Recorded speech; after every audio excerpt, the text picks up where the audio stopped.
प्रिय विद्यार्थियों, कल के लेक्चर में हमने दबाव समूह और हित समूहों के बारे में चर्चा की थी। हमने जाना कि दबाव समूह किसे कहते हैं, उसका वास्तविक आशय क्या है और दबाव समूह और हित समूह में मूल अंतर क्या है। और उस अंतर में हमने ये निष्कर्ष निकाला कि दबाव समूह भी एक प्रकार के हित समूह ही होते हैं।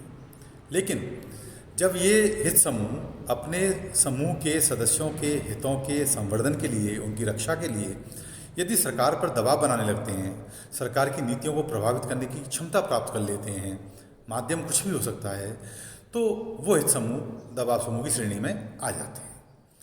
अब हम आज इस लेक्चर में दबाव समूह और राजनीतिक दल, pressure groups and political parties, इनमें मूल डिफरेंस क्या है वो भी समझेंगे। इन दोनों अंतरों को समझने के बाद, अर्थात दबाव समूह और हित समूह और दबाव समूह और राजनीतिक दल, यदि हम दोनों का अंतर ठीक ढंग से समझ लेते हैं तो हम दबाव समूह के वास्तविक स्वरूप और चरित्र को ठीक तरह से समझ सकते हैं। किसी भी राजनीतिक व्यवस्था में दबाव समूह और राजनीतिक दल दोनों ही विद्यमान होते हैं, क्योंकि लोकतंत्र के सफल संचालन के लिए दोनों का ही होना परम आवश्यक है। इसलिए हम कह सकते हैं कि दबाव समूह और राजनीतिक दल ये प्रजातंत्र की प्राणवायु है। दोनों ही राजनीतिक गतिशीलता में अपनी अहम भूमिका रखते हैं।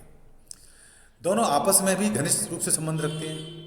दबाव समूह राजनीतिक दलों के साथ सहयोग भी करते हैं और राजनीतिक दल दबाव समूह के साथ सहयोग करते हैं। फिर भी दोनों में मूलभूत अंतर भी है।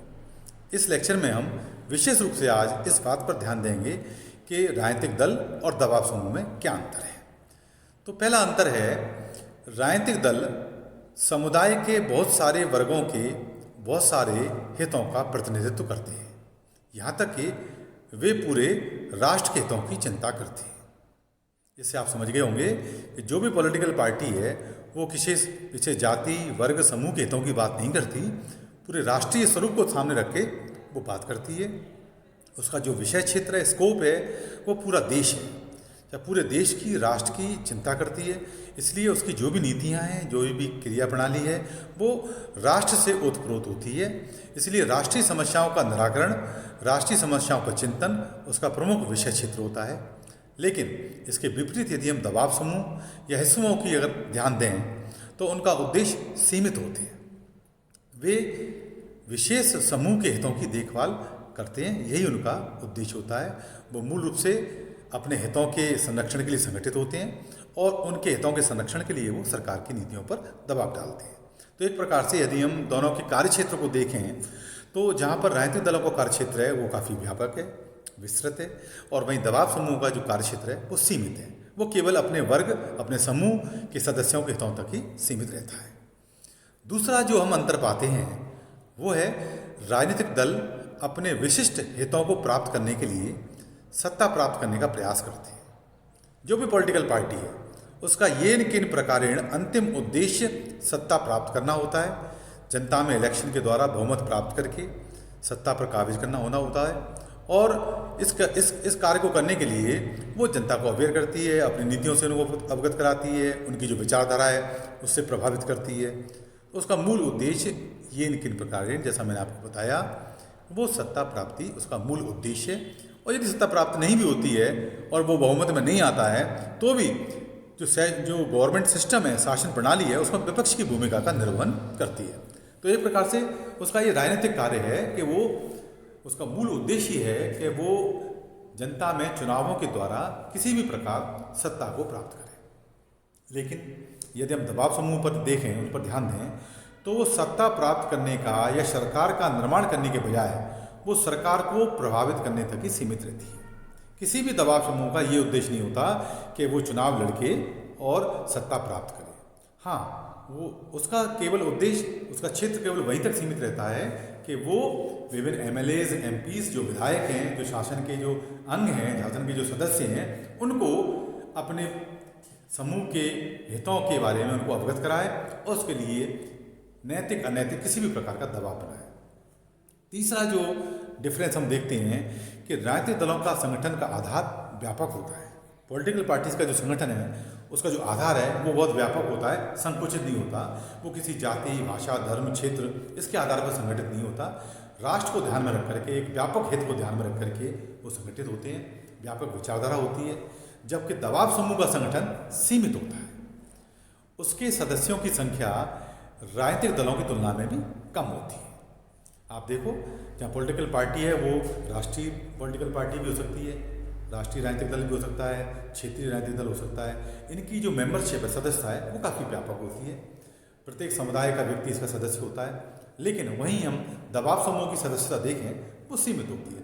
उसमें केवल एक पर्टिकुलर जो हित है, हितों से संबंधित जो लोग हैं वही इसके सदस्य होते हैं, और उसके आधार पर वो उस समूह के जब सरकार पर नीतियों पर दबाव डालने लगता है तो दबाव समूह की भूमिका को वो निर्वहन करता है। इस प्रकार यदि सांगठनिक दृष्टि से देखें, सदस्यता की दृष्टिकोण से देखें, तो पॉलिटिकल पार्टीज़ हैं, राजनीतिक दल हैं, वो व्यापक हैं और दबाव समूह उसकी तुलना में संकुचित होते हैं, थोड़े सीमित होते हैं। तो ये अंतर हुआ। एक अंतर है कि राजनीतिक दलों की स्पष्ट राजनीतिक विचारधारा होती है, जबकि दबाव समूह की कोई भी राजनीतिक विचारधारा या कार्यक्रम नहीं होता है। उसका संबंध तो मूल केवल अपने वर्ग के, अपने समूह के हितों की प्राप्ति तक ही सीमित रहता है। एक अंतर है कि राजनीतिक दल चुनावों में अपने प्रत्याशी खड़े कर सकते हैं और उनको सफलता दिलाने के लिए वो हर संभव प्रयास करते हैं। आपने देखा होगा, जो भी पॉलिटिकल पार्टी है वो एक निर्धारित समय के बाद जब चुनाव होते हैं, आम चुनाव होते हैं, तो प्रत्याशियों को खड़ा करती है और उसका उद्देश्य किसी भी प्रकार से उसका प्रत्याशी चुनाव जीत कर आए और हम पार्टी बहुमत प्राप्त करें और सरकार का गठन करें, है ना।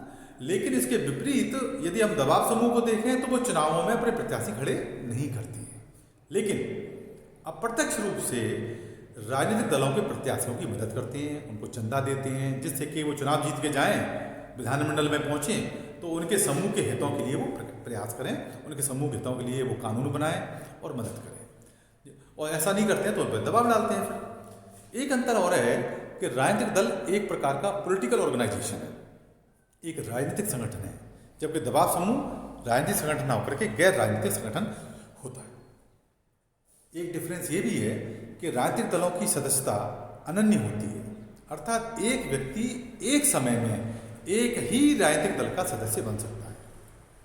एट ए टाइम कोई भी व्यक्ति एक ही पार्टी का सदस्य हो सकता है। ऐसा नहीं हो सकता कि एक बार में, एक ही समय में वही व्यक्ति कांग्रेस पार्टी का भी सदस्य हो और वही व्यक्ति बीजेपी का सदस्य हो, या वही व्यक्ति शिवसेना का सदस्य हो और वही व्यक्ति बहुजन समाजवादी पार्टी के सदस्य हो। आप उस राजनीतिक विचारधारा के आधार पर जब किसी पार्टी के सदस्य होते हैं तो आप एट ए टाइम एक ही पार्टी के सदस्य हो सकते हैं, जबकि दबाव समूह के साथ ऐसा नहीं है। एक व्यक्ति एक समय में, उसके अनेक हित होते हैं, उस अनेक हितों के आधार पर उन हितों से या उन दबाव समूह से संबंधित जो भी समूह है, जो संगठन है, उसका वो मेंबर हो सकता है। तो ये बड़ा डिफरेंस है कि पॉलिटिकल पार्टी में कोई व्यक्ति एट ए टाइम एक ही पार्टी का मेंबर हो सकता है, जबकि दबाव समूह में अपने विविध हितों के आधार पर संगठित विविध समूहों का वो सदस्य हो सकता है। एक डिफरेंस ये भी है कि राजनीतिक दल सरकार के अंदर और बाहर दोनों जगह कार्य करते हैं, दोनों जगह वो एक्टिव होते हैं। सरकार के अंदर तो सरकार की नीतियों को बनाना, उनको क्रियान्वयन करना, और सरकार के बाहर मतदाताओं को प्रभावित करना, सरकार की नीतियों से अवगत कराना, सरकार के पक्ष में जनमत क्रिएट करना, है ना, उनको जागरूक करना। ये सारे काम पॉलिटिकल पार्टी के द्वारा किए जाते हैं। तो पॉलिटिकल पार्टी सरकार के अंदर भी काम करती है और सरकार के बाहर भी कार्य करती है, जबकि दबाव समूह सरकार के बाहर ही कार्य करते हैं और सरकार के बाहर रहकर सरकार के जो नुमाइंदे हैं, सरकार के जो प्रतिनिधि हैं, उनको विविध प्रकार से प्रभावित करते हैं और अपने पक्ष में, अपने समूह के पक्ष में, उनके हितों के पक्ष में किस प्रकार नीतियां बने, किस प्रकार कल्याण के कार्य हो सके, उनके हितों के संवर्धन हो सकें, उसका प्रयास करते हैं। एक अंतर ये भी है कि राजनीतिक दल दीर्घकालिक लक्ष्य रखती हैं, लॉन्ग विजन होता है। कोई भी पॉलिटिकल पार्टी है वो शॉर्ट विजन को लेकर के, छोटे उद्देश्य को लेकर नहीं चलती, उसका एक लॉन्ग उद्देश्य होता है, एक राष्ट्रीय या राज्य का एक हित, बड़ा हित लेकर के वो चलते हैं।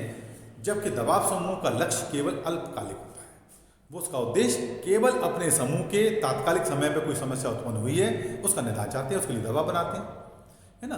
तो इसलिए दबाव समूह का लक्ष्य अल्पकालिक होता है और यही कारण है कि राजनीतिक दलों की तुलना में उनकी प्रकृति कम स्थायी होती है। और एक अंतर ये भी है कि राजनीतिक दलों का जो कार्य क्षेत्र है वो व्यापक होता है, जबकि दबाव समूह का संबंध मानव जीवन के किसी भी विशेष पहलू से होता है। इस तरह राजनीतिक दलों की तुलना में दबाव समूह का कार्यक्षेत्र संकुचित और विशिष्ट होता है। हम यदि मोटे अक्षरों में देखें तो आप जानते हो, निष्कर्ष के रूप में अगर हम कैटेगराइज करें बिंदुवार, तो आप देख सकते हो इस चार्ट में कि दबाव समूह राजनीतिक दल में मूल अंतर क्या है। जैसे पहला अंतर है, दबाव समूह चुनाव नहीं लड़ते, मैंने आपको बताया। राजनीतिक दल चुनाव लड़ते हैं क्योंकि उनका उद्देश्य ही सत्ता प्राप्ति होता है। दबाव समूह अराजनीतिक संगठन है, वो किसी विशेष वर्ग के हितों को लेकर चलता है और हितों के संरक्षण के लिए सरकार की नीतियों को अपने पक्ष में बनवाने के लिए दबाव डालता है, इसलिए उनका नाम ही दबाव समूह है। राजनीतिक दल एक राजनीतिक संगठन होता है जो समाज के सामान्य हितों का प्रतिनिधित्व करता है, जनरल वेलफेयर, सामान्य जो कल्याण, जो वेलफेयर कंसेप्ट स्टेट का, उसको लेके चलता है। एक अंतर है, दबाव समूह छोटा संगठन है, संकुचित ऑर्गेनाइजेशन होती है, छोटी ऑर्गेनाइजेशन होती है, केवल एक विशेष हितों को लेकर के संगठित होता है। राजनीतिक दल एक बड़ा संगठन है, पूरे राष्ट्रीय हित को लेकर चलता है। दबाव समूह सरकार के गठन के बाद अपना कार्य प्रारंभ करते हैं। जब सरकार बनती है तब सरकार के जो नुमाइंदे हैं, जो प्रतिनिधि हैं, उनको अपने पक्ष में करने के लिए, अपने समूह के हितों के संवर्धन के लिए प्रेशर बनाते हैं। जबकि राजनीतिक दल सरकार बनने से पहले और बनने के बाद दोनों टाइम काम करते हैं कि उनका उद्देश्य समाज में मतदाताओं को अपने पार्टी के जो लक्ष्य हैं, पार्टी की जो विचारधारा है, उसके पक्ष में जनमत क्रिएट करना, उनको प्रभावित करना और मतदान में अपने लिए, अपने पक्ष में अधिक से अधिक मत प्राप्त करना, जिससे कि वो शासन की सत्ता की जो बागडोर है अपने हाथों में ले सके। दबाव समूह का प्रत्यक्ष उद्देश्य राजनीतिक सत्ता पर नियंत्रण स्थापित करना होता है, जबकि दबाव समूह का उद्देश्य राजनीतिक सत्ता पर नियंत्रण स्थापित करना नहीं होता है, जो मैंने पूर्व के बताया था अभी आपको। लेकिन पॉलिटिकल पार्टीज का तो उद्देश्य ही सत्ता प्राप्ति है। सारा जो उसकी क्रिया प्रणाली है, विचारधारा है, जो उसका कोर्स ऑफ एक्शन है, वो मतदाताओं को प्रभावित करके अपने पक्ष में करना, और जिससे कि वो इलेक्शन के दौरान अधिक बहुमत प्राप्त कर सकें और सरकार का गठन कर सकें। तो आपने देखा होगा कि राजनीतिक दल और दबाव समूह में आपसी संबंधित होते हैं, लेकिन इनमें इनके जो बेसिक स्वरूप में, इनके कोर्स ऑफ एक्शन में बहुत अंतर है। दबाव समूह, जैसा इसका शब्द ही स्पष्ट कर रहा है, दबाव वाला समूह एक ऐसा समूह जो सरकार पर अपने पक्ष में नीतियां बनाने के लिए दबाव डालता है। दबाव किस प्रकार डालेगा, कौन सी गतिविधियों द्वारा डालेगा, क्या वो टेक्निक का प्रयोग करेगा, वो हम अगले अध्याय में पढ़ेंगे। अगला हमारा लेक्चर होगा जब बताने का प्रयास करूंगा वो कौन सी टेक्निकें हैं, कौन से तरीके हैं जिनके आधार पर दबाव समूह कार्य करते हैं और सरकार को अपने पक्ष में करने के लिए, ये सरकार द्वारा अपने पक्ष में, अपने समूह के या अपने हितों के संवर्धन के लिए किस प्रकार दबाव डालते हैं, वो दबाव डालने के कारण ही इस समूह का नाम दबाव समूह कहा गया है। इस प्रकार कहा जा सकता है कि दबाव समूह और राजनीतिक दलों में काफ़ी अंतर है, लेकिन फिर भी राजनीतिक समाज में दोनों की भूमिका महत्वपूर्ण है। दोनों एक दूसरे के पूरक हैं और राजनीतिक व्यवस्था को गतिशील बनाने में समान भागीदार हैं। दबाव समूह और राजनीतिक दलों में स्पष्ट अंतर तो विकसित देशों में ही देखने को मिलता है, विकासशील देशों में नहीं, क्योंकि विकासशील देशों में दबाव समूह जो उनका आंतरिक संगठन है वो उतना स्ट्रॉन्ग, मजबूत नहीं होता है। आशा है इस वीडियो लेक्चर के माध्यम से आपको ये स्पष्ट हो गया होगा कि दबाव समूह और हित समूह में क्या अंतर है, दबाव समूह और राजनीतिक दलों में क्या अंतर है और दोनों में किस प्रकार का संबंध है। अगले वीडियो लेक्चर में हम दबाव समूह की जो कार्य पद्धति है, जो टेक्निक है जिसके आधार पर वो सरकार पर दबाव डालते हैं, उसका विस्तार से अध्ययन करेंगे। धन्यवाद।